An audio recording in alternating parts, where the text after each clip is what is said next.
Next up, we have another one of our leadership talks for the weekend. We have a couple of those this afternoon.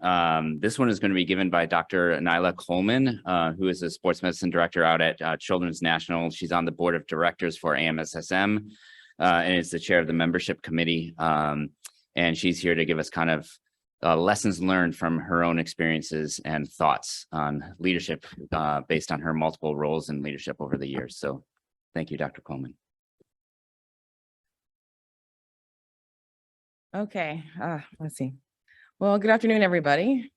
Is everyone having a good time? Are you guys excited about fellowship coming up this year? Yes, okay, well, welcome to the year.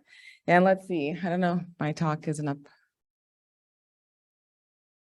Well, let's see, well, today I'm gonna talk about leadership. I don't have any financial disclosures. Let me see how to move this forward. This isn't. Oh, I see. Got it.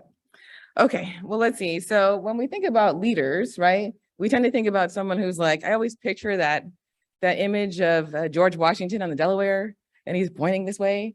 To me, that was like, well, that's what leaders do, right? They point and they say, go there, right?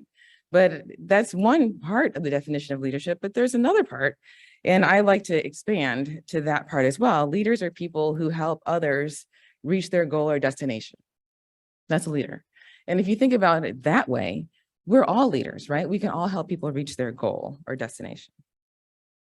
So let's see. So after this talk, then, I would like for you to reflect on your definition of leadership. I also hope that you will leave this talk being able to apply the goal creation and evaluation techniques I discuss during your fellowship year and beyond. And I also hope that you'll be able to take away some of the practical actions that I give you as well, so that you can get everything done that you need to get done, because all these talks you're hearing today are about things you're supposed to do this year. So hopefully you'll have a good year doing it and you'll feel not too stressed. Okay, so first, when we think about being a leader, and since we know that we are all now leaders, we have to think about how we would plan things. So leaders should incorporate SMART goals, ask the 5 W's and how. So this is going back to like grade school, right? We know the 5 W's.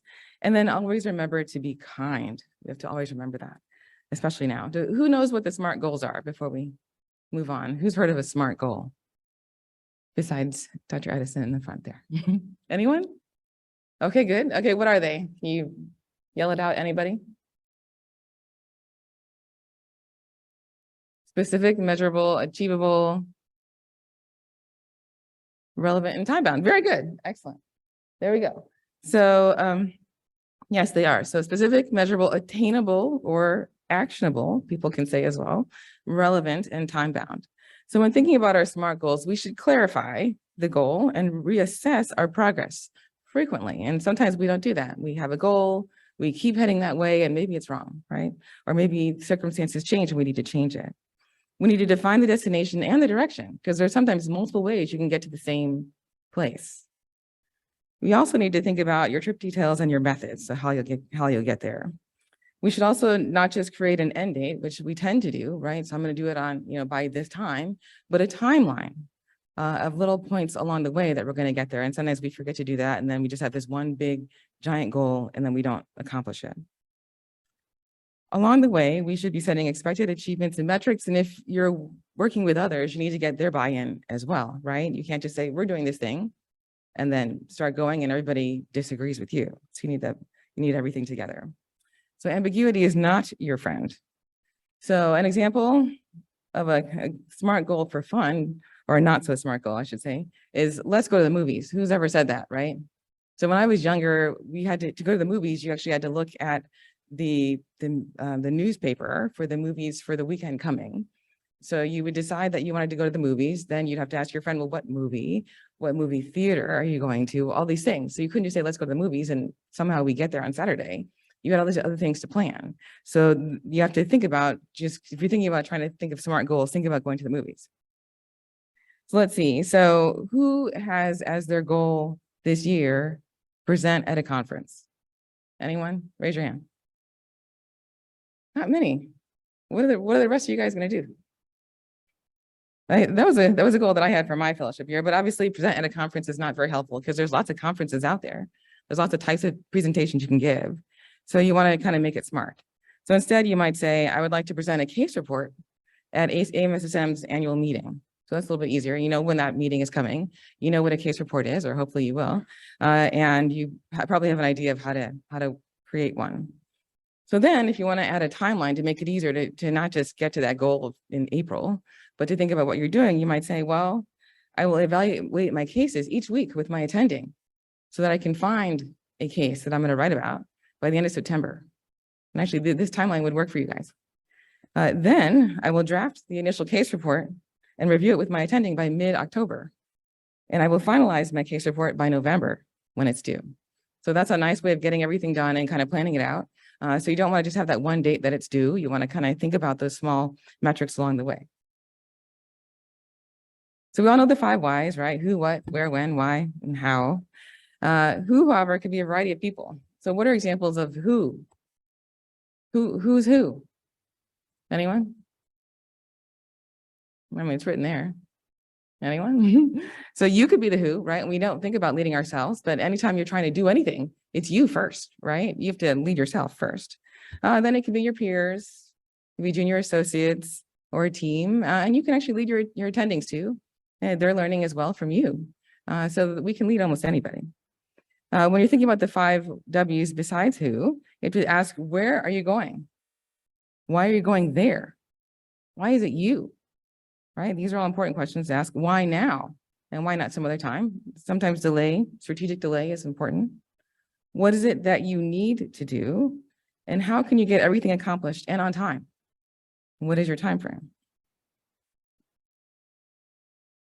Other considerations when thinking about who and you include questioning your goal or purpose.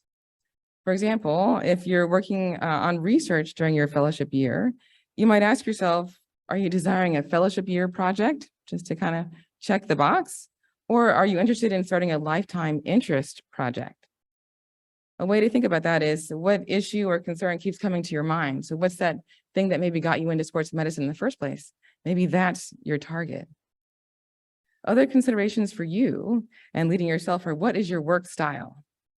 Does it serve you and your goal or purpose for this year or for this project?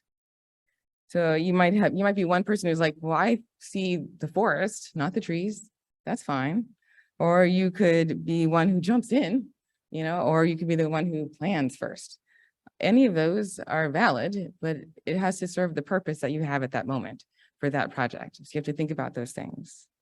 Other considerations for leading yourself would be recognizing what knowledge or skills you have and what knowledge or skills you lack. And how will you get them if you need them? You can also think about how you can collaborate with somebody who has those skills if you have no desire to learn them. I will say I struggle with statistics, and I like to partner with people who are really good at that. So you can always find somebody to collaborate for things that you think would be difficult for you to acquire or learn. The last thing to think about when leading yourself is how you will know when you reached your goal. What is your method of assessment or reassessment? And how often are you going to do that? I recommend scheduling frequent check-ins with yourself or putting it as a task that you do repeatedly. So every week, how are you doing with this goal? Every week, are you reaching that target that you set for yourself? When thinking so you can think about similar things when leading others, for sure, particularly somebody junior to you or a peer, such as with presentations, as Dr. Kim had mentioned. And you can also think about mentoring. Other things to consider for your peers and junior associates would be what their role is compared to yours. So if you're together on a team, they might have a different role, and you leading them, you would need to know what each of yours purposes were. You can also think about what their goals are, and it's important that you ask them directly, what is your goal?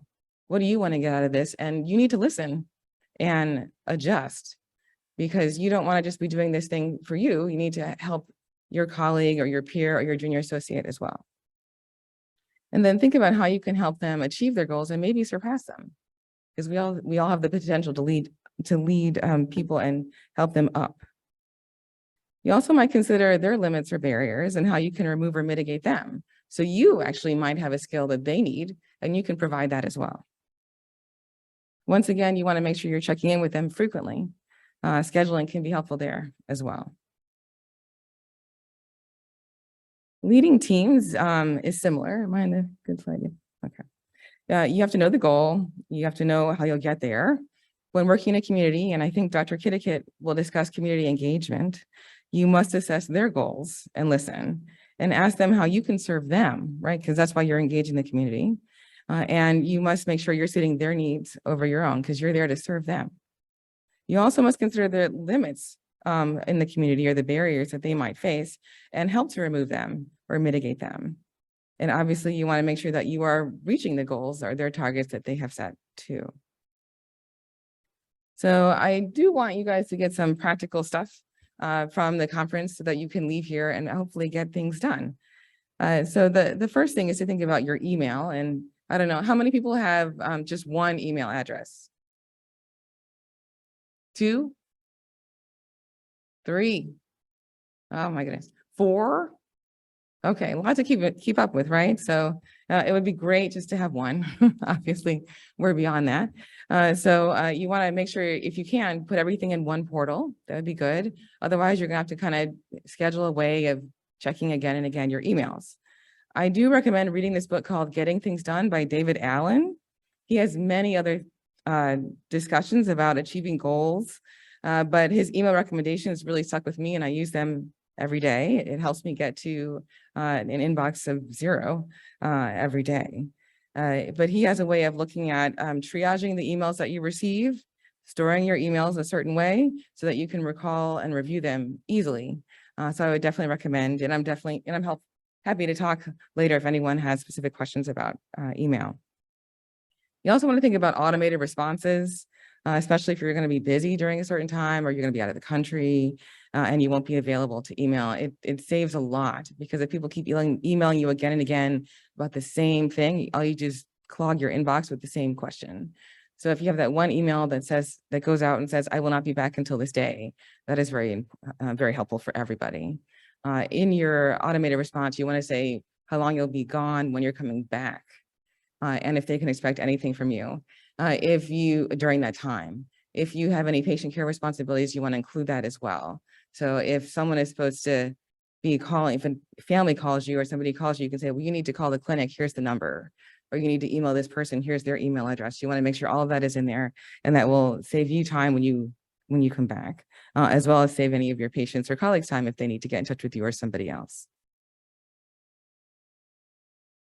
When thinking about your calendar, you also want to minimize the number of different calendars you have, or at least put everything in a portal. How many have more than one calendar? Okay, yes, me too. So if you can, put them all in one portal. Otherwise, once again, do that frequent check-in, frequent review of the schedule. I will say I have 2 main calendars. I check them every week. So every Sunday, I just look at each of my calendars and I make sure that they coincide. So I have one standard one that I keep everything on, and then there's my work calendar that has the random stuff, and then I get stuff scheduled with Amazon that I have coming into my calendar. So you want to just make sure you have a way of handling all of the appointments you have so you don't miss any. And that's the big thing. When managing your tasks, you can have one task list for everything or one task list for all of your roles. Who has a task list now? Who keeps one? Well, that's pretty good. Who keeps more than one? Okay, that's actually not too bad. Very good. So when managing your tasks, you want to be consistent of where you put them. So don't sometimes write them in a notebook, sometimes write them in a sticky note or a Post-it note. And sometimes don't keep them in Outlook or somewhere else. You want them always to be in the same place, because that way you know where to go and you'll have that habit of being there and you'll have a habit of putting them there. You also might consider estimating the time you expect that task will take. That's very helpful because then you won't overschedule yourself, but also that'll help you as you're planning and you go along, and you'll get better and better at scheduling your tasks for yourself as you move along. When thinking about working with others, you want to be clear in your communication. So think back to that movies, right? So if you just say, hey, let's go to the movies this weekend, and then you leave it at that, either nothing will happen or everyone's going to go to a different movie or at a different time in a different theater. So you have to make sure that you're clear and everybody knows what movie, what time, what theater, maybe get dinner first, You want to have it all together. You want to make sure that you're also having good feedback to you on how you're doing, but you want to give them feedback as well, because you're all working together. So we need to know if we're working effectively. And obviously still always be kind. The last thing I wanted to talk about before, I guess, summarizing is paper management. Who feels like they handle paper well now? Who struggles with paper? Yeah, who has stacks of stuff? Who can't find things when they need them? I know when I started my fellowship, they asked me, well, where are your vaccine records? And I didn't know. I was like, maybe my mother has them. I don't know. In the end, they wound up drawing titers because I didn't have them. So you want to make sure you have a place for all the papers that are important. You want to be consistent with where you keep them. You want to also make sure that you're updating your documents regularly. We don't need to keep them forever. I also recommend another book called The Paper Solution. So Dr. Kim talked about Marie Kondo, whom I love, and I did follow the Marie Kondo plan, and I did get rid of about 12 or more bags of stuff. So it is actually very helpful. I recommend it, especially if you're a pack rat like me. But the paper solution is the Marie Kondo solution for your paper. It's wonderful. And in this book, she discusses ways of looking at all the papers you have, knowing what you need to keep and how you do that. So actually, you could actually leave your house if it was, a weather emergency, and have all of your stuff in just like one, notebook. So I do recommend this book. And one thing she talks about in this book is something called the Sunday basket, which for me was a life-altering concept. The Sunday basket is a great way of strategically delaying everything you need to do that you can't do right at the moment. So the Sunday basket is just that throughout the week, everything you can't do right then, you just put in a little basket. It can be literal or figurative. And you just wait until Sunday to review it all. And on Sunday, you decide how and when you'll get those things done. You don't have to actually do them that week. You can say, you know what, I'm going to defer another week. That's fine. But it actually helps you keep up with all the stuff that collects throughout the week, because it will happen. Everything you schedule in the week, you're going to have more things that come in, and you don't have to address them always right then. So you should make sure that you've got a plan for how you will factor those in. And this is a great way. Okay, so I'll leave you with a summary, and then definitely feel free to ask me questions. Leadership involves assisting others with reaching their goal. Applying SMART goals to your endeavors will assist you in achieving them. Frequent check-ins are essential to ensuring you're on track, or your team is, and clear communication is necessary when working with others. Like I said, I mentioned a few books during this talk, and I recommend some others. I'm going to give my PowerPoint to Jody so she can update the QR link, and so you'll have the slides. You also have the books there, so you don't have to write them down necessarily at this time.